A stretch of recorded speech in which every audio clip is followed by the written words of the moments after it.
हरे राम राम राम सीता राम राम राम हरे राम हरे राम राम राम सीता राम राम हरे राम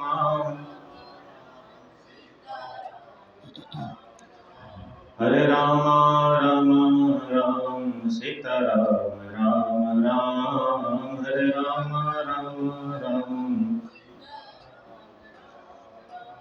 वृंदावन बिहारी लाल की, सद्गुरुदेव भगवान की,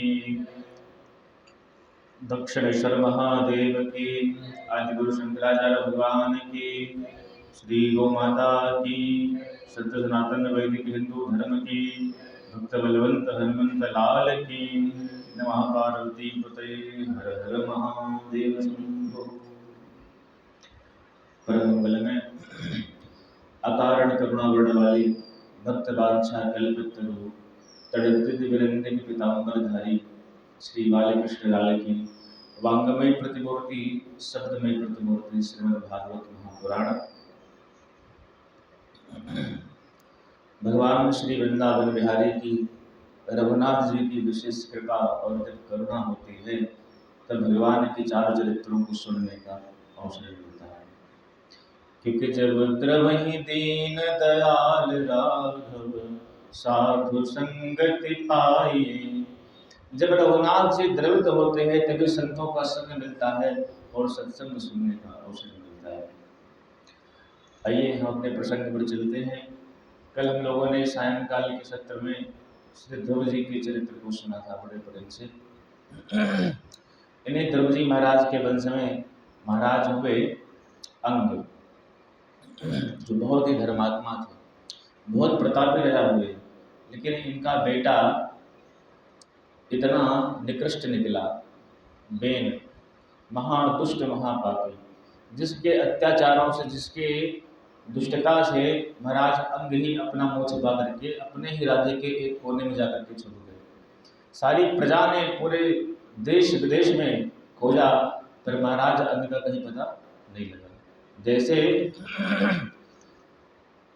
हम लोग मंदिर मंदिर भगवान को पूजते हैं, लेकिन जो परमात्मा हमारे हृदय में छुपा हुआ है वहाँ नहीं खोज पाते हैं, वैसे ही सारे नगर, सारे देश विदेश में अंग महाराज को खोजा, जो सैनिक लोग थे, पर अपने राज्य के एक खोर गुफा में छिपे हुए थे, पर वो खोज नहीं पाए। अंत में सबने निर्णय किया कि बेन को ही राजा बना देते हैं। तो महाराज अंग के पुत्र बेन को राजा बना दिया। और जब बेन राजा बन गया तो सबसे पहले उसने अपना जो बयान था वो जारी किया।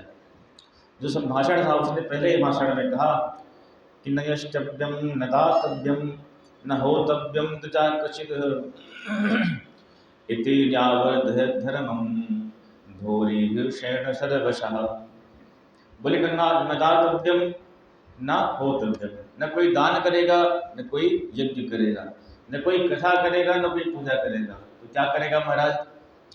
बोले जिस परमात्मा को तुम लोग इतना पूजते हो, जिसके लिए इतना यज्ञ हवन करते हो, उसको कभी देखा है?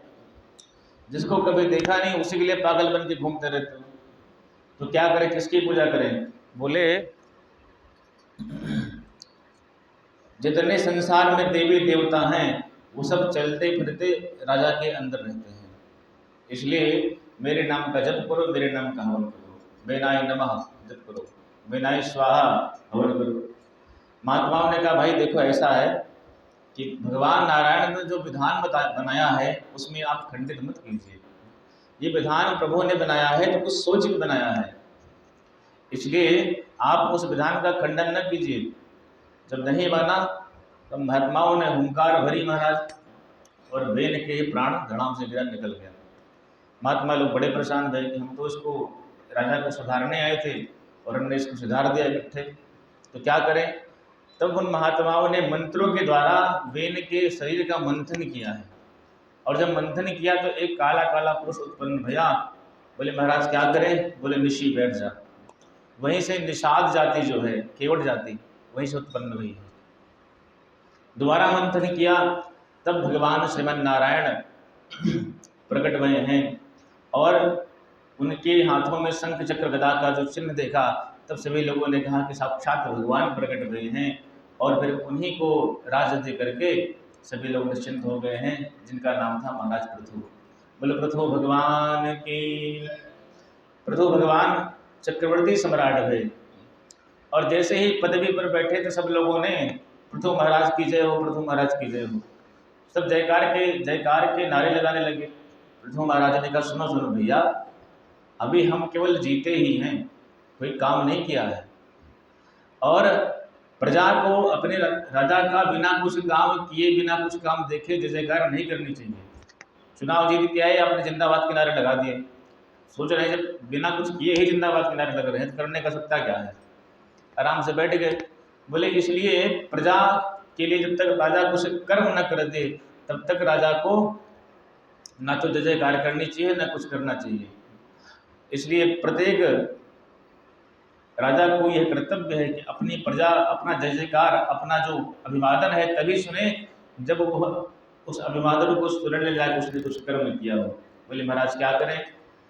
तब प्रजा ने कहा प्रभु ऐसी बात है तो कुछ करो।